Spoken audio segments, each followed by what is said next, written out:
Hello students, so we met again. कैसे हैं आप लोग? Hope you all are fit and fine and also very good.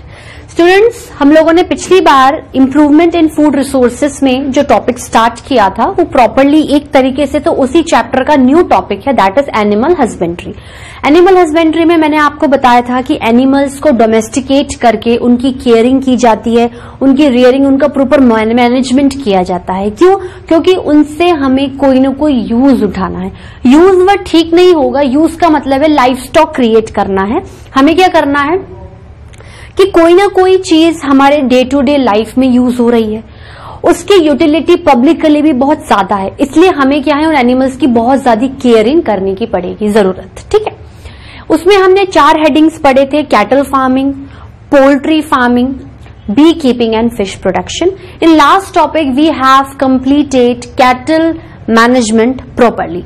Today we are going to start a new topic in animal husbandry, that is poultry management. ठीक है, क्या start करेंगे students हम लोग? Poultry management.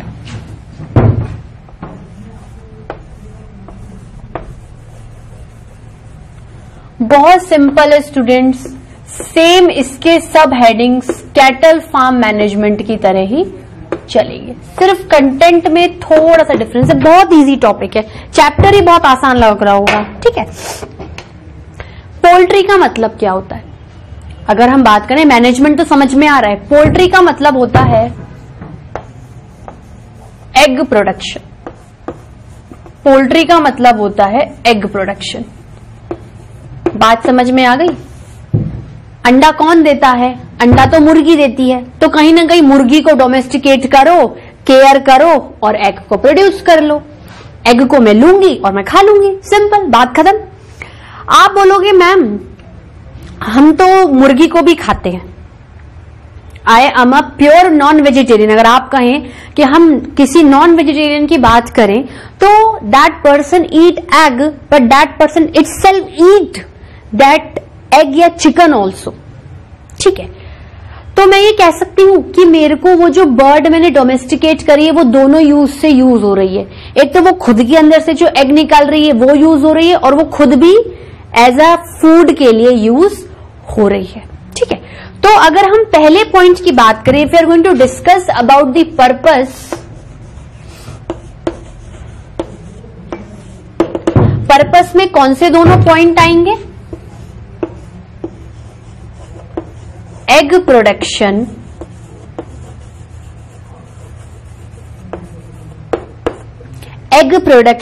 एंड ब्रॉयलर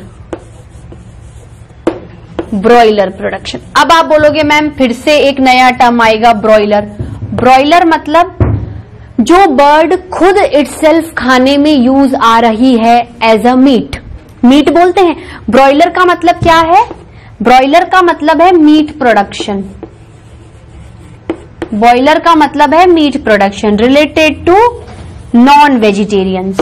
ठीक है, तो broiler का मतलब क्या होता है? वो बर्ड जो खुद फूड में यूज हो रही है, जिसे आप डायरेक्टली क्या कर रहे हो, फूड में कंज्यूम कर रहे हो, वो खुद ही फूड का रिसोर्स बिहेव कर रही है। तो ब्रॉयलर का मतलब क्या है? देखो चलो, ब्रॉयलर का मतलब मैं अभी आपको बता देती हूं। ब्रॉयलर का मतलब होता है कि bird itself behave as a food. Itself behave as a food. ठीक है स्टूडेंट्स, अब कैसे कैसे करेंगे egg production and broiler production? कौन सी बर्ड्स को करेंगे? तो मैं इसमें ऐसा कह सकती हूं, caring, rearing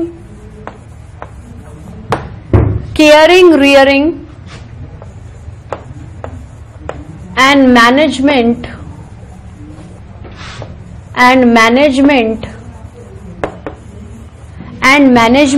of domesticated birds। किस किस के लिए? For egg and broiler. Broiler को मैं क्या लिख सकती हूं? ब्रॉयलर मतलब मीट प्रोडक्शन।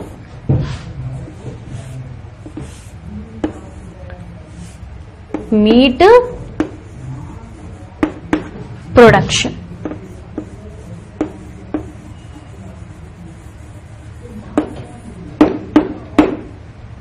ठीक है, caring, rearing and management of domesticated birds for egg and meat production. Underline it.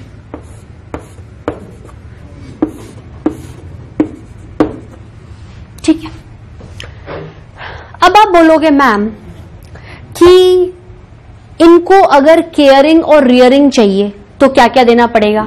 वैसा ही देखो, जैसे आपको काव को देना है, खाना देना है, पानी देना है, ओपन एरिया में रखना है, ठीक है, उनके वैक्सीनेशन का ध्यान रखना है, उनको डिजीज फ्री रखना है, तो ये सारे पॉइंट हम इनमें भी काउंट करेंगे। अच्छा, पहले तो ये था कि उससे तो आपको मिल्क मिल रहा था, इससे आपको एग एंड ब्रॉयलर मिल रहे। इनके फायदे क्या क्या हैं बताओ, इनके यूजेस क्या क्या हैं। एग और मीट में आपको सबसे ज्यादा क्या मिल रहा है, you are getting protein and vitamins. आपको भर भर के प्रोटीन्स एंड वाइटामिन्स मिलेंगे। और वाइटामिन्स में जनरली कौन सा vitamin students, vitamin A and vitamin A. Means intake of egg in broiler results in rich consumption of protein and vitamins, rich consumption of proteins and vitamins। ठीक है, अब अगर मैं बात करूं तो इनके लिए भी आपको क्या क्या जरूरत है। ठीक है, इनके लिए भी आपको क्या क्या जरूरत है, देखो food, proper food should be given, proper food should be given time to time। proper food, इनको क्या है, टाइम टू टाइम खाना देते चलो। और देखो, अगर आप इसकी बात करो तो कौन से बर्ड्स का कौन सा खाना होता है। चलो अगर मैं आपको बर्ड्स से रिलेटेड लिखाऊं, बर्ड्स में कौन सी बर्ड्स आएंगी, जैसे हेन हो गई, चिक्स हो गए और डक हो गई। ठीक है, जनरली ये बर्ड्स आप क्या करते हो, डोमेस्टिकेट करते हो। तो एक तो इनके फूड की जरूरत है और वाटर अवेलेबिलिटी। बेचारे खाना खाएंगी तो पानी भी तो पिएंगी, बिना पानी के तो मर ही जाएंगी। Food and water availability. दूसरा क्या है, clean, properly ventilated, clean properly ventilated shelter. तीसरा, प्रॉपर डॉक्टर चेकअप। क्योंकि अगर किसी भी एक मुर्गी को बीमारी हो गई तो वो अपनी बीमारी औरों को क्या कर सकती है, ट्रांसमिट कर सकती है। अगर मुर्गी को बीमारी हो गई तो उसके एग में बीमारी जा सकती है, आप उसे खुद कंज्यूम कर रहे हो, उसके थ्रू भी आप डिजीज हो सकते हो। ठीक है, तो proper doctor checkup and vaccination. Generally जो एनिमल्स के डॉक्टर्स होते हैं उन्हें वेटरनरी डॉक्टर कहते हैं। That is out of your syllabus, इसको मैं जीके के नॉलेज से बता रही हूं। जनरली जो एनिमल्स में एक्सपर्टाइज होते हैं कि इनको क्या प्रॉब्लम चल रही है, साइकोलॉजिकल प्रॉब्लम है, मेंटल प्रॉब्लम है, फिजिकल प्रॉब्लम है, जो भी प्रॉब्लम, डॉक्टर्स, ऐसे डॉक्टर्स जो एनिमल्स की समझते हैं उन्हें क्या बोलते हैं, वेटरनरी डॉक्टर। क्या बोलते हैं, veterinary doctor. That is a GK question, not to so much included it. ठीक है स्टूडेंट्स, इसको नोट डाउन करिए। स्टूडेंट्स, इसको नोट डाउन किया आप लोगों ने। ठीक है, अब आप बोलोगे मैम जैसे मेरे को कैटल्स में एक न्यू वैरायटी चाहिए, मुझे इसके अंदर भी तो न्यू वैरायटी चाहिए। बिल्कुल, अब हम इसका जो दूसरा टॉपिक पढ़ने वाले हैं पोल्ट्री में, कि हमें नई से नई वैरायटी ऑफ बर्ड्स मिले और उसमें टॉप क्लास कैरेक्टरिस्टिक्स हो। तो एक तो पढ़ेंगे कि कैसी कैसी वैरायटी को ब्रीड कराएं और कैसे कैसे कैरेक्टर्स हमें मिलने चाहिए। ठीक है स्टूडेंट्स, तो इसमें भी आप हेडिंग डालिए, क्या हेडिंग डलेगा स्टूडेंट्स? ब्रीडिंग। क्या डलेगा? ब्रीडिंग।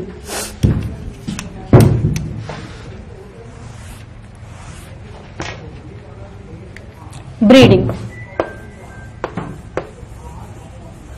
ब्रीडिंग में मैं फिर से एक इंडियन और फॉरेन ब्रीड को उठाऊंगी। जैसे मेरे पास इंडियन ब्रीड है, इंडियन ब्रीड का नाम है असील। बर्ड का नाम है, किसी भी इंडियन बर्ड का नाम है असील। और here I am having foreign breed, here I am having foreign breed जिसका नाम है लेगहॉर्न, जिसका नाम है लेगहॉर्न। अगर मैं इनकी ब्रीडिंग कराती हूं तो मुझे कैसी न्यू वैरायटी मिलनी चाहिए, उसके कैरेक्टरिस्टिक के बारे में हम पढ़ेंगे। हम क्या है, न्यू वैरायटी की कैरेक्टरिस्टिक के बारे में डायरेक्ट पढ़ लेते हैं। कैटल में मैंने आपको इंडियन फॉरेन के बारे में बताया था, तो इनडायरेक्टली 50-50% न्यू वैरायटी में चली गई। इसमें मैं क्या करती हूं, आपको एक न्यू वैरायटी की कैरेक्टरिस्टिक बता दूंगी तो आप खुद समझ जाना कि कुछ असिल में होंगे और कुछ लेगहॉर्न में होंगे, कुछ असिल में होंगे और कुछ लेगहॉर्न में होंगे। देखना क्या नई वैरायटी आ जाएगी। पहली नई वैरायटी के बारे में बात कर सकती हूं कि जो भी बर्ड डेवलप हो रही है, हैन, चिक, डक, या जो भी डेवलप हो रहा है वो कैसा होना चाहिए? इन गुड क्वांटिटी, ज्यादा से ज्यादा बच्चे पैदा होने चाहिए। वो ज्यादा पैदा होंगे तो वो ज्यादा आगे एग देंगे, ज्यादा एग देंगे तो एग में भी प्रोडक्शन बढ़ेगा, और अगर वो खुद को भी यूज कर रहे हो खाने में तो उसका प्रोडक्शन भी क्या हो जाएगा, ब्रॉयलर का प्रोडक्शन बढ़ जाएगा। ठीक है, इन गुड क्वांटिटी, क्वालिटी क्या होनी चाहिए, वो भी बेस्ट होनी चाहिए। किस किस रेस्पेक्ट में, देखिए गुड क्वालिटी किस रेस्पेक्ट में अच्छी होनी चाहिए कि एक तो जो डेवलपमेंट हो रहा है डक्स का वो क्या होने चाहिए, ऑल वेदर अडेप्टेबिलिटी। चाहे समर सीजन हो, एडेप्टेबिलिटी, चाहे समर सीजन हो, विंटर सीजन हो या रेनी सीजन हो, उन्हें कम से कम दिक्कत महसूस हो, हर एनवायरमेंट में, हर वेदर में क्या हो, वो इजीली एडजस्ट हो जाए। और क्या क्या क्वालिटी है, डिजीज्ड फ्री, कम से कम बीमारियां उन्हें लगे, डिजीज्ड फ्री। डिजीज फ्री मतलब मोर रेजिस्टेंट टू डिजीजेस। और क्या दें, उनमें ज्यादा से ज्यादा प्रोटीन और विटामिन हो तो will able to provide more and more, will able to provide more and more protein and vitamin rich diet, vitamin rich diet. ठीक है स्टूडेंट्स, तो ये क्या है, पोल्ट्री मैनेजमेंट का टॉपिक भी आपका कवर अप हो गया। देखो इसमें हमने ब्रीडिंग पढ़ ली, पर्पसेस पढ़ लिए, यूजेस पढ़ लिए, इनको क्या देना चाहिए। अगर आप इन्हें ये अच्छा दोगे, गुड फूड दोगे, गुड शेल्टर दोगे, गुड ड्रिंकिंग वाटर दोगे, वैक्सीनेशन, डिजीज, तो ये अच्छी क्वालिटीज आपको क्या है, डेवलप होने पे मिल जाएंगी। ठीक है स्टूडेंट्स, तो आप इसको नोट डाउन करिए, फिर इसका नेक्स्ट टॉपिक हम स्टार्ट करते हैं। स्टूडेंट्स इसको नोट डाउन कर लिया, ठीक है। तो cattle farm management and poultry management complete हो गया है। अब एनिमल हस्बेंड्री में हम थर्ड टॉपिक उठाने वाले हैं। देखो आपने देखा होगा बहुत इजी है, तो जो बाकी के दो टॉपिक होंगे उनमें भी सेम तरीके के पॉइंट्स मिलेंगे, आपको नाम से समझ में आ रहा है। अब थर्ड टॉपिक हम क्या पढ़ने वाले हैं, देखो थर्ड टॉपिक हम पढ़ने वाले हैं, क्या था स्टूडेंट्स, फिश प्रोडक्शन मैनेजमेंट। क्योंकि जो नॉन वेजिटेरियंस होंगे वो एग मीट के साथ साथ फिश का कंजप्शन भी करते हैं, ठीक है। तो fish is also a very good animal source of food. Fish production, fish production management. Fish production management क्या है स्टूडेंट्स? Fish production management. देखो फिश कहां रहती है? सिंपल एक एक लाइन में समझते चलें और लिखते चलें. फिश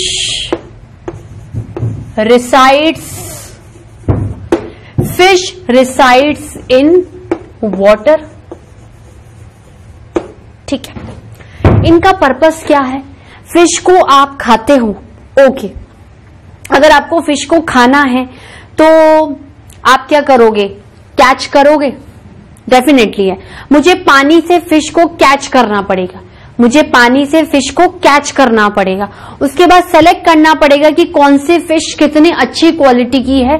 देन मैं उसे मार्केट में क्या करती हूं? अवेलेबल करवाती हूं. तो एक्चुअली मैं किस पर्पस के लिए ये काम कर रही हूं? मेरे को फिश से क्या मिल रहा है? देखो, फिश से आपको प्रोटीन रिच डाइट मिलेगी. प्रोटीन रिच डाइट मिलेगी. फिश के अंदर कॉड लिवर ऑयल होता है.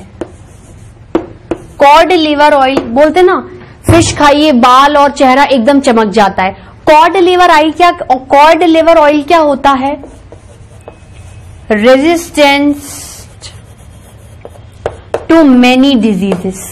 Resistant to many diseases. Resistant to many diseases. और प्रोटीन रिच डाइट क्यों? क्योंकि फिश के अंदर एक फैटी एसिड होता है, ओमेगा 3 फैटी एसिड. ये थोड़ा सा मैं आपको एक्स्ट्रा बता रही हूं, इतना बहुत ज्यादा डीप में नहीं जाना. नॉलेज पॉइंट ऑफ व्यू के आप लिखिए. Protein rich omega 3 fatty acid is actually थोड़ा बहुत फैट भी प्रोवाइड कर रहा है and it mainly a derivative of protein. तो प्रॉपरली आपको फिश खाने से प्रोटीन मिल रहा है और आपकी बॉडी की रेजिस्टेंस, फाइट बैक करने की जो पावर है डिजीज के लिए, वो क्या है? बढ़ गई है. ठीक है. अब फिशेस में अगर हम वैरायटी की बात करें, देखो आप फिशेस में ये नहीं बोलोगे कि आपको बहुत बड़ा एरिया चाहिए, नहीं, वो तो आपको पानी में रखना ही पड़ेगा. तो एक्चुअली आपको फिश को क्या करना पड़ेगा? You want to culture the fish. ठीक है, चलो कल्चर वर्ड तो आपको दूर का है, शायद समझ में नहीं आएगा. मैं आपको सिंपल तरीके से दो चीजें करवाती हूं. आप फिश को कैसे कैसे पकड़ सकते हो? या तो आप उसे कैप्चर कर लो, उस प्रोसीजर को बोलते हैं कैप्चर फिशिंग. कैप्चर फिशिंग मतलब कि फिशेस बहुत बड़े ओशियन और सीज में है, जाल फेंको, नेट फेंको और फिश को क्या कर लो? कैप्चर कर लो. तो by net tracking. Net tracking मतलब नेट से उसको पकड़ना. Net tracking of fishes in large scale. बहुत बड़े पैमाने पे पकड़ा जाता है. In large scale, in large scale, in किसके अंदर? इन ओशियंस, सीज, रिवर्स, इन सब में क्या होता जाता है? पकड़ा जाता है. एक होता है कि आप क्या करो, एक छोटा सा पॉन्ड और टैंक ले लो और अपने हिसाब से फिशेस को कहीं और से पकड़ के उनके अंदर डाल दो. आप उस पॉन्ड और टैंक को क्लीन रखो, डेली टू डेली उनका वाटर चेंज करो और ज्यादा क्या करो, फिशेस की वैरायटी को. मान लो 2 फिशेस में रिप्रोडक्शन है तो डेफिनेटली नई वैरायटी क्या हो जाएगी? डेवलप हो जाएगी. या नई वैरायटी नहीं भी होगी तो नंबर ऑफ फिशेस क्या हो जाएंगी? बढ़ जाएंगी. तो आप क्या कर रहे हो? खुद ही कल्चर कर रहे हो. कल्चर का मतलब क्या करना है? पैदावार को बढ़ाना. Culture fishing. Culture fishing. Culture fishing मतलब fishes are kept in a pond or tank. fishes are kept in pond or tank and allowed to grow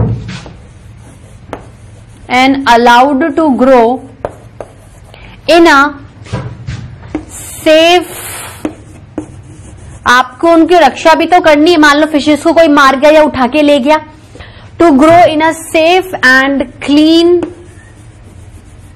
environment. क्या लिख रहे हैं स्टूडेंट्स अपन? Fishes are kept in a pond और tank, allowed to grow in a safe and clean environment to increase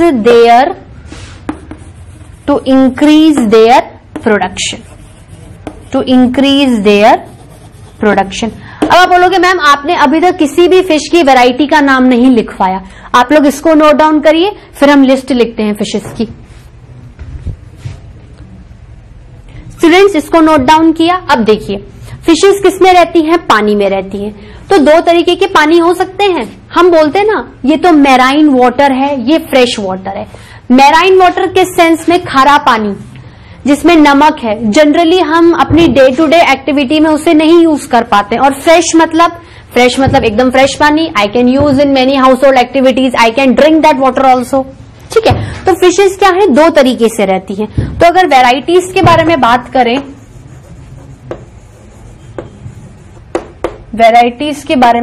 करें, तो क्या क्या हो सकता है देखिए।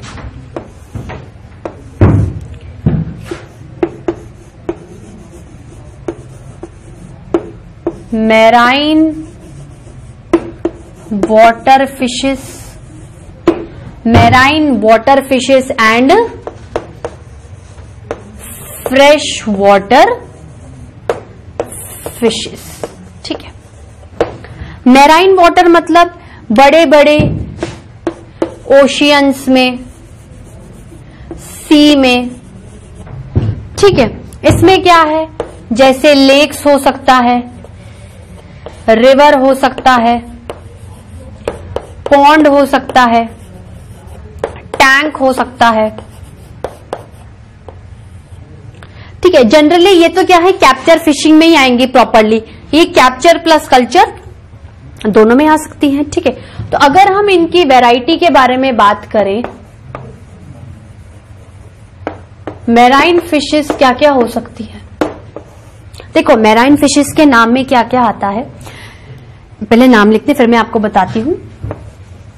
पॉम्फ्रेट क्या है स्टूडेंट्स?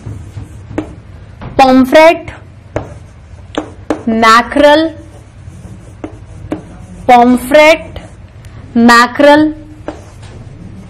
Prawns, oyster. ठीक है, पॉम्फ्रेट, मैक्रल, प्रॉन्स, ऑयस्टर, ऐसे तो बहुत सारे हैं। मैं आपको गिने चुने 3-4 बताती हूँ जिससे कि आप इनको लर्न करें।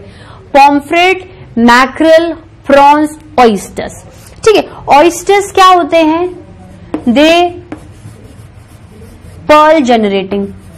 आपने देखा है एक व्हाइट कलर का शंख की तरह आपको फिश टाइप का कुछ दिखेगा, उसको अगर आप हिलाओगे या उसके अंदर से क्या होता है? पर्ल जनरेट होता है, पर्ल की ज्वेलरीज बनती हैं।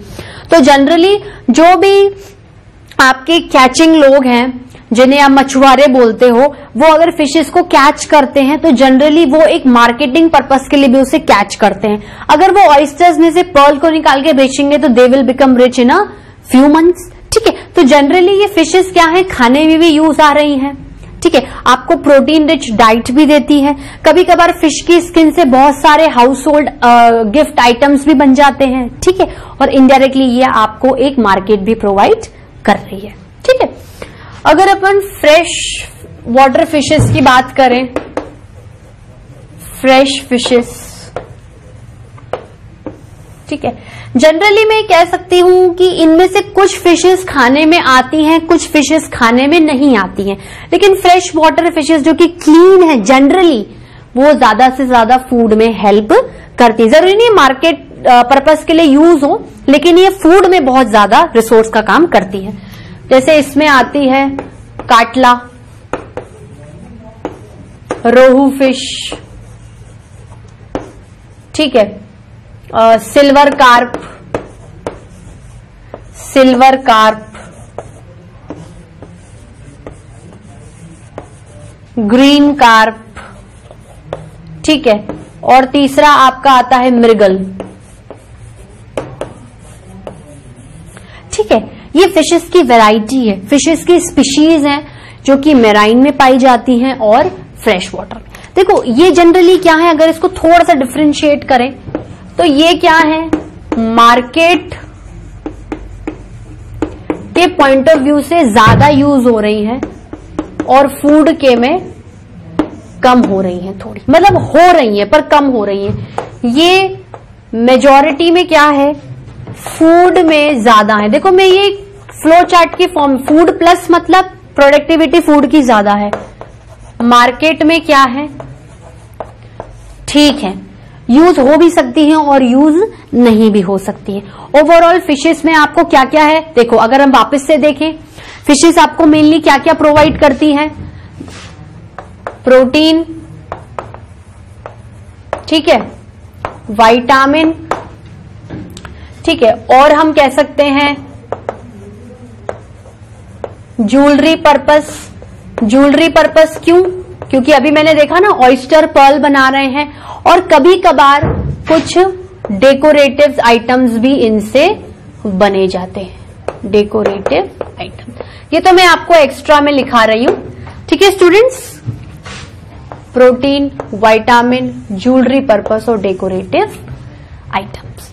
तो ओवरऑल स्टूडेंट्स आज के टॉपिक में हमने क्या पढ़ा, देखो आज के टॉपिक में हमने जो भी क्लासेस में पढ़ा था, एनिमल हस्बेंड्री पढ़ ली थी, हमने कैटल फार्म मैनेजमेंट पढ़ लिया, हमने पूरा पोल्ट्री फार्म मैनेजमेंट पढ़ लिया और हमने फिश प्रोडक्शन भी पढ़ लिया। फिश है, फिश को आप कैप्चर भी कर सकते हो, आप उन्हें खुद से कल्चर भी कर सकते हो, वो प्रोटीन में यूज हो रही हैं, विटामिन दे रही हैं और भी बहुत सारे आइटम्स को मार्केट वैल्यू बढ़ा रही हैं, ठीक है। फ्रेश वाटर अलग है, मराइन वाटर अलग है, दोनों कहीं ना कहीं फूड में भी हेल्प करती हैं और मार्केट में भी हेल्प करती है, ठीक है स्टूडेंट्स। तो आज के लेक्चर में इतना ही। कल हम एनिमल हस्बेंड्री का जो लास्ट टॉपिक है बी कीपिंग, उसे भी कंप्लीट कर लेंगे और होगा तो जैसे मैंने आपको सेल चैप्टर में बताया था, स्पेशल पॉइंट्स हो गए, समरी हो गई, एनसीईआरटी बेस्ड क्वेश्चंस हो गए और एमसीक्यूज हो गए। मतलब कल नहीं तो परसों तक आपका ये चैप्टर पूरी तरीके से कंप्लीट हो जाएगा, मतलब सेल कंप्लीट हो जाएगा और improvement in food resources complete हो जाएगा। स्टूडेंट्स आपको कोई भी दिक्कत हो, you can briefly, you can frankly discuss with me. Okay students, आज के लिए इतना ही। Till then bye bye, have a nice day, thank you.